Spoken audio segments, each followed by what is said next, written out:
Olá, muito bom dia. Agora são 8 horas e 59 minutos. Este é o Justiça Agora. O ministro Marco Aurélio, do Supremo Tribunal Federal, negou o recurso apresentado pelo presidente da República, Jair Bolsonaro, e manteve o pagamento de multa por danos morais à deputada federal Maria do Rosário. Quem tem mais informações sobre esse caso é a repórter Viviane Novaes. O ministro Marco Aurélio manteve a indenização de R$10 mil por danos morais à deputada federal Maria do Rosário. Em 2014, quando ele era deputado, disse que a parlamentar não merecia ser estuprada por ser muito feia. Na decisão, o ministro Marco Aurélio negou o recurso por entender que não seria possível reexaminar as provas do processo no tipo de ação usada pela defesa de Bolsonaro.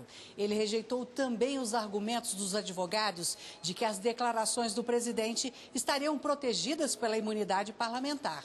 Para o ministro, as afirmações em questão não têm relação com o exercício do mandato de deputado e, por isso, não estão protegidas pela regra da imunidade. A decisão ainda cabe recurso. E termina nesta quarta-feira em Brasília um seminário internacional promovido pelo Ministério Público Federal. São várias autoridades de vários países estão aqui no Brasil neste evento para traçar estratégias, trocar experiências de combate ao trabalho escravo e ao tráfico de pessoas. A escravidão moderna é um problema invisível que afeta a vida e a liberdade de milhões de pessoas em todo o mundo. Dados da Organização Internacional do Trabalho, OIT, de 2016, indicam que mais de 40 milhões de pessoas foram vítimas desse tipo de crime. A exploração sexual continua sendo o principal objetivo do tráfico de pessoas e responde por 59% dos casos. Já o trabalho forçado aparece em 39% das ocorrências.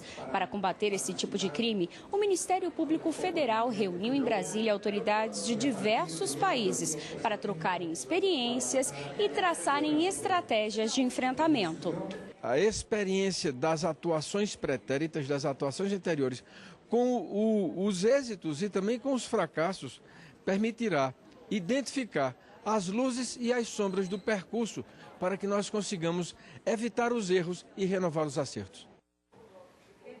Superior Tribunal de Justiça decide. Criança que foi enviada para abrigo por suspeita de ilegalidade no registro de nascimento vai ficar com o pai, até que seja decidida essa questão sobre a legalidade da documentação. A Justiça havia determinado a busca e apreensão e o acolhimento institucional de uma criança de 11 meses de idade que estava sob o cuidado do pai registral e da companheira.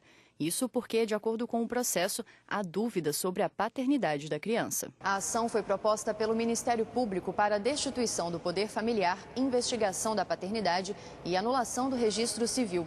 Com a suspeita de ter havido uma adoção irregular mediante fraude no registro, a Justiça Estadual determinou que a criança deveria permanecer em uma instituição de acolhimento até que as investigações sobre a paternidade fossem finalizadas. O caso chegou ao Superior Tribunal de Justiça.